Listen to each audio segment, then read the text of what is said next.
OnePlus just dropped the 8 series. This new fleet of phones include the fairly fiscally responsible flagship, the OnePlus 8 Pro. Frequently, we facilitate the fixing of fancy phones with a factual yet forceful forensic frolic.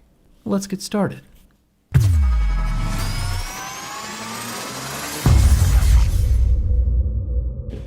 One new thing that OnePlus has added this year is an official ingress protection rating on their phone, IP68. And the strength of this back adhesive is much stronger than usual. As always, heat and sharp metal objects are our friends. Gently lifting up the glass just enough to slice the adhesive, but not enough to crack anything, because as we know, glass is glass. Once we have all the adhesive sliced and diced, the back panel can twist away, revealing, quite possibly, the best looking phone guts we've seen in a while. First thing I noticed is this copper wireless charger, brand new this year from OnePlus, and can charge at 30 watts using OnePlus's proprietary charger. But also, take a look at the size of this 48 megapixel main camera. It has the same sensor footprint as the 108 megapixel camera from inside the Samsung Galaxy S20 Ultra, which costs $500 more. I'm looking forward to those camera comparisons from this guy. Marquez and SuperSaf both do a great job with those. There are 10 screws up top and another 7 screws at the bottom, with an additional 2 screws hidden up underneath the charging coil flap. Once those Phillips head screws are removed, the top plastics and charging coil can come away from the phone, and this guy just looks good. Talk about matte black everything. I have my Galaxy S20 Ultra here. He's been involuntarily donating organs for different videos. And we can take a look at its much smaller wireless charging coil. Remember, the OnePlus 8 Pro is a 30 watt, and the Ultra has a 15 watt wireless charger. Both are capable of reverse wireless charging, just at a much slower rate. Wireless charging works by having a copper coil in the charger that's generating an electromagnetic field, which the copper coil in the phone can then receive through induction. It's slightly less efficient than just plugging your phone in, but still pretty cool. The OnePlus 8 Pro has more copper and more windings than the S20 Ultra, which might just be a coincidence, but it's also probably why it's more powerful. I guess bigger is better sometimes. I'm not an expert on wireless charging, but it is super cool to see the two different coils side by side. Down here at the bottom of the phone, we can pull out the loudspeaker, and peeling off the little black sticker, we can see it has little white foam sound dampening balls inside that allow the speaker to sound bigger than it actually is. We also found these inside of the Galaxy S20 Ultra speaker. The battery can unplug next, just like a little Lego. It's interesting though that the battery says battery not removable, yet there's also very clearly written pull up from this side. With that many mixed messages, this battery would do very well in politics.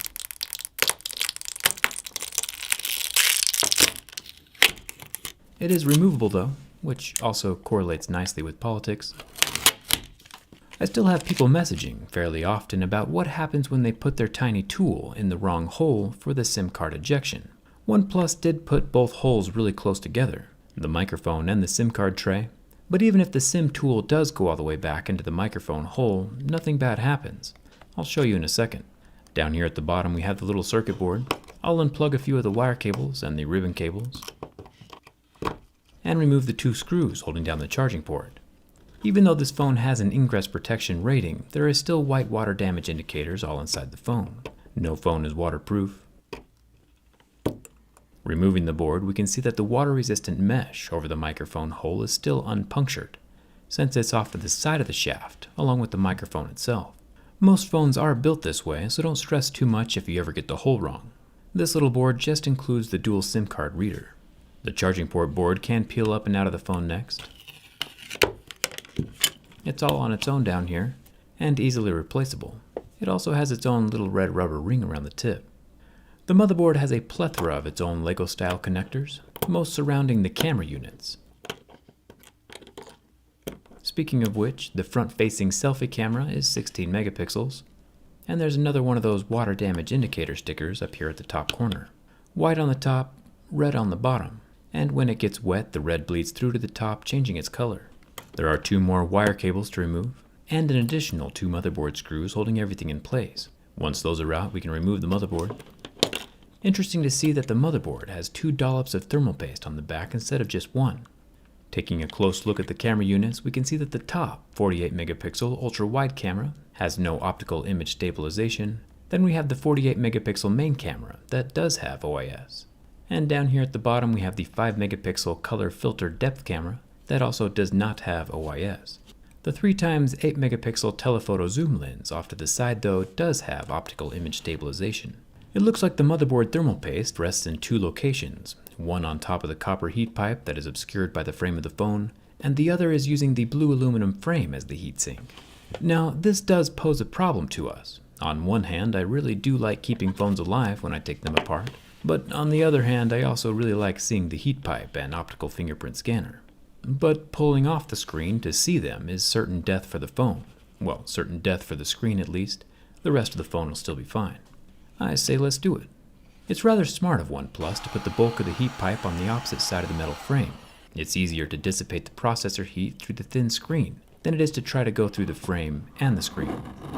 There's one less layer to go through when it's built this way, even if we do have to destroy the phone to see it. Peeling back the 10-bit 120Hz flexible AMOLED display, we get our first look at the rectangular underscreen optical fingerprint scanner. It's in the exact same spot as the haptic vibration motor on the reverse side of the frame. There's also a lot of this thick graphite tape stuff, which will also help the heat dissipation. The copper heat pipe itself is average size, just resting between the screen and the frame, instead of the motherboard and the frame.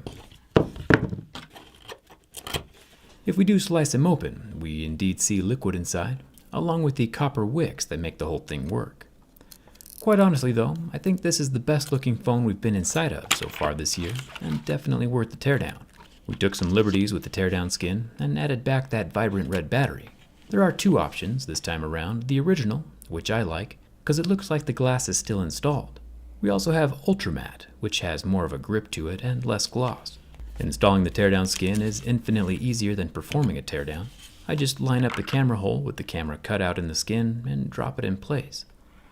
Now all the glorious insides are on the outside, for everyone to see. Nailed it.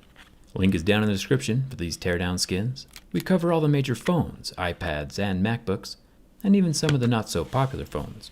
Check it out, dbrand.com/teardown.